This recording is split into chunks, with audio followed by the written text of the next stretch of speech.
तर आता घासायला आली मी. तर बघाय पाहिले किती आले 3. आधीच मला थोडा उशीर झाला आज यायला, त्याच्यामुळे माझ्या आधी ते आलेले. ते तिकडे एक जे माझ्यासोबत राहतो तिकडे मी वाट पाहतोय कवची. इथं 2 बघाय. ए उडाला का? जवळ आली मी आता, त्याच्यामुळे उडून गेला तो. इथं थोडंसं कापला होता घास काल. तर घासाच्या वरंब्याला मिरच्या बघा किती छान लावलेल्या आहे. घरच्या मिरच्या असल्या ना मग आपल्याला ज्यावेळेस लागेल त्यावेळेस आपण तोडून नेऊ शकतो. कारण विकतच्या बाहेर गेलो बाजारात पुढं मार्केटला त्यावेळेसच भेटत्यात. तर अशी घरी आपल्याला पाहिजेत आपण रानात येऊन घेऊ शकतो. हे असे पत्ता पत्ता म्हणजे जेवढी वरमेन आहे तेवढ्या वरमेनला लावलेल्या आहे मिरच्या. केवढे झालेले. हॅलो फ्रेंड, तर आता 9 साडेनऊ वाजले मी आणि आत्ताच घासावरून आले मी. त्यानंतर इकडं मस्त अशी शेवग्याची भाजी शिजायला टाकली आहे. घरचं शेवगा काय म्हणजे ज्यावेळेस वाटेल त्यावेळेस करून भाजी खाता येते. मस्त आज सोनू द्यानं सुट्टी आहे ना, आज रविवार आहे.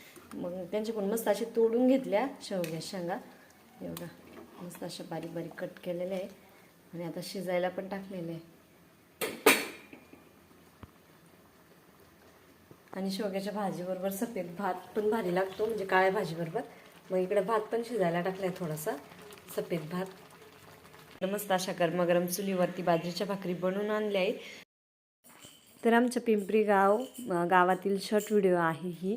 तर बघा आमचं पिंपरी गाव कसं आहे ते, त्याची थोडीशी शॉर्ट व्हिडिओ मी क्लिप टाकलेली ह्या व्हिडिओमध्ये.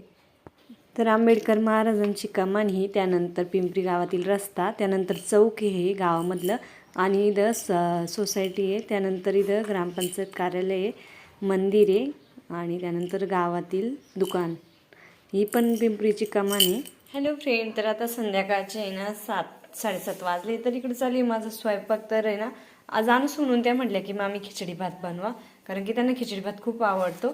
त्यामुळे आज मस्त असं खिचडी भात बनवायचं आहे. त्यासाठी इकडे ना याच्यामध्ये ना म्हणजे गरम पाणी केलं तर पातेल्यामध्ये, त्यात थोडं मीठ टाकलं होतं गरम पाणीमध्ये, आणि सोयाबीन भिजू घातली होती. मस्त अशी भिजली होती. हे बघा किती छान भिजलेली. त्यानंतर इकडे ना बटाटे चिरून घेतले बारीक, कांदा पण चिरला, टोमॅटो चिरले, आणि कोथिंबीर पण चिरलेली आहे. तेवढं चिरून होईपर्यंत इकडं मी पाणी ठेवलं होतं शेगडीवरती. तर मस्त असं पाणी पण गरम झाले खिचडीसाठी. तर खिचडी करायची असली ना मी सुरुवातीला आधी पाणी गरम करून घेते, म्हणजे मग पटकन होते खिचडी पण. तर इकडं मस्त असा खिचडी भात आता परतायला टाकला आहे, म्हणजे पाणी पण टाकले त्याच्यामध्ये बघा. तर आता झाकण लावायचं आहे.